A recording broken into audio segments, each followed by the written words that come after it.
Yesaya pasal 34. Hukuman atas bangsa-bangsa termasuk Edom.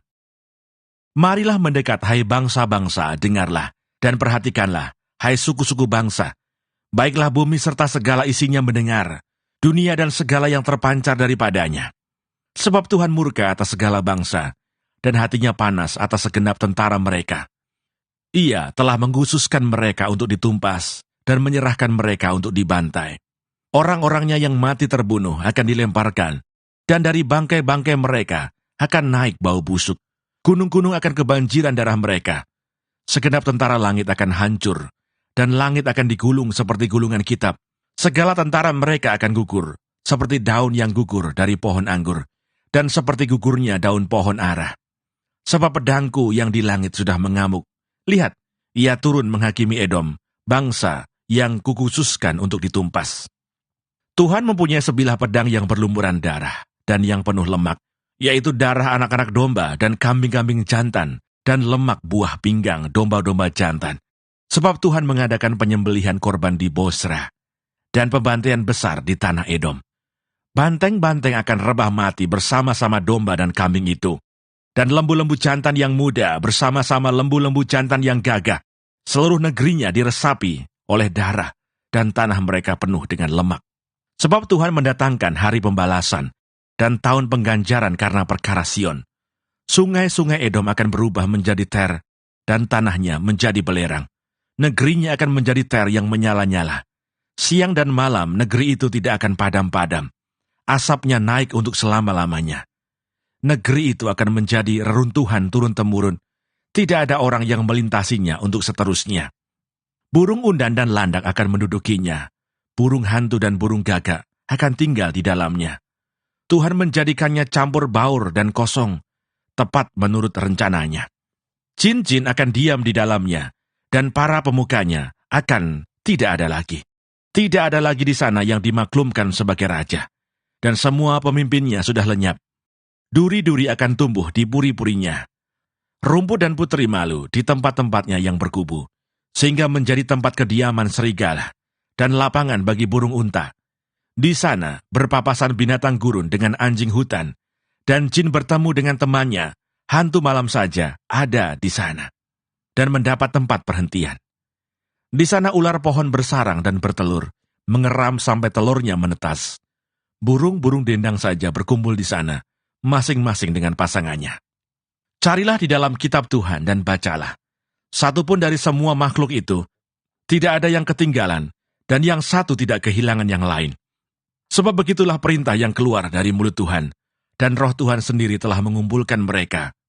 Ia sendiri telah membuang undi, dan membagi-bagi negeri itu di antara mereka dengan tali pengukur. Mereka akan mendudukinya sampai selama-lamanya, dan akan tinggal di situ turun-temurun.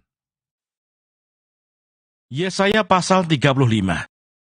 Keselamatan bagi umat Tuhan. Padang gurun dan padang kering akan bergirang.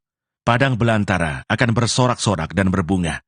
Seperti bunga mawar, ia akan berbunga lebat. Akan bersorak-sorak, ia bersorak-sorak dan bersorak-sorai. Kemuliaan Libanon akan diberikan kepadanya. Semarak Karmel dan Saron. Mereka itu akan melihat kemuliaan Tuhan, semarak Allah kita. Kuatkanlah tangan yang lemah lesu, dan teguhkanlah lutut yang goyah. Katakanlah kepada orang-orang yang tawar hati, kuatkanlah hati, janganlah takut. Lihatlah, Allahmu akan datang dengan pembalasan dan dengan ganjaran Allah. Ia sendiri datang menyelamatkan kamu. Pada waktu itu mata orang-orang buta akan dicelikkan, dan telinga orang-orang tuli akan dibuka. Pada waktu itu orang lumpuh akan melompat seperti rusa, dan mulut orang bisu akan bersorak-sorai. Sebab mata air memancar di padang gurun, dan sungai di padang belantara. Tanah pasir yang hangat akan menjadi kolam, dan tanah kersang menjadi sumber-sumber air. Di tempat serigala berbaring, akan tumbuh tebu dan pandan. Di situ akan ada jalan raya yang akan disebutkan jalan kudus. Orang yang tidak tahir tidak akan melintasinya, dan orang-orang pandir tidak akan mengembara di atasnya. Di situ tidak akan ada singa, binatang buas tidak akan menjalaninya, dan tidak akan terdapat di sana. Orang-orang yang diselamatkan akan berjalan di situ, dan orang-orang yang dibebaskan Tuhan akan pulang dan masuk ke Sion dengan bersorak-sorai. sedang sukacita abadi meliputi mereka. Kegirangan dan sukacita akan memenuhi mereka. Kedukaan dan keluh kesah akan menjauh.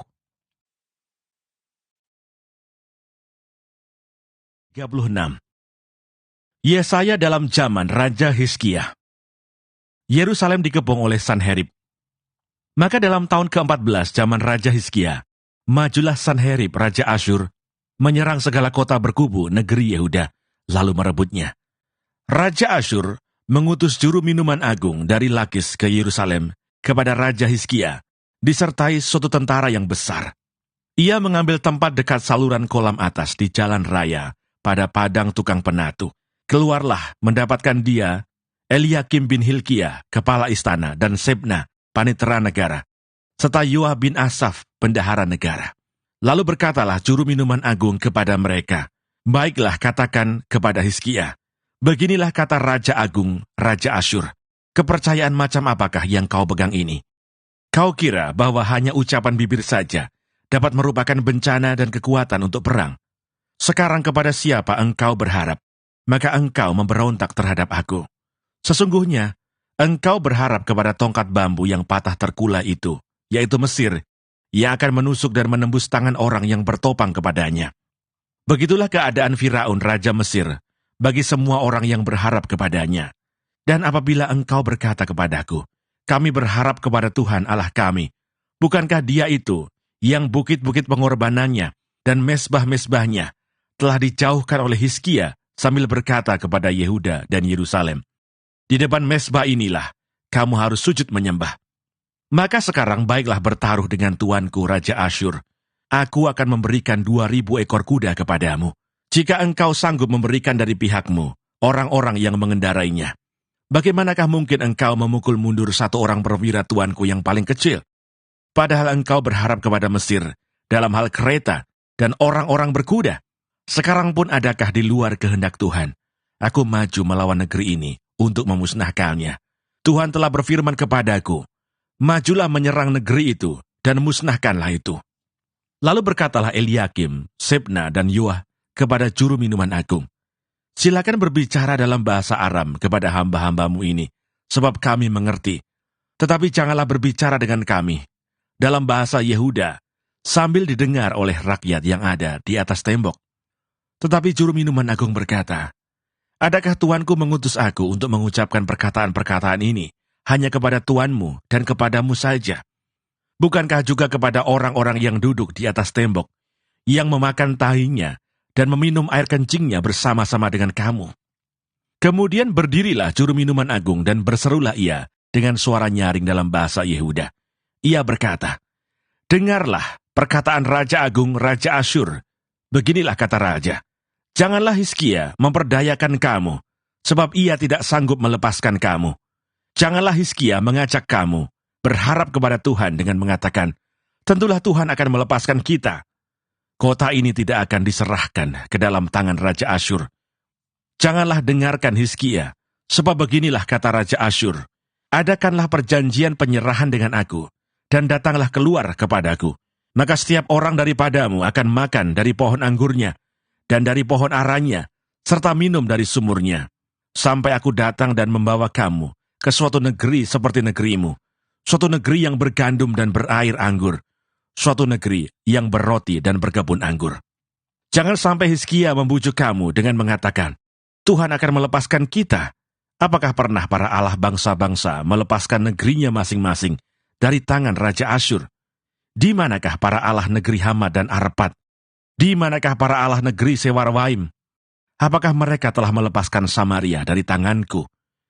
Siapakah di antara semua Allah negeri-negeri ini yang telah melepaskan negeri mereka dari tanganku, sehingga Tuhan sanggup melepaskan Yerusalem dari tanganku? Tetapi orang berdiam diri dan tidak menjawab dia sepatah kata pun, sebab ada perintah raja bunyinya, jangan kamu menjawab dia.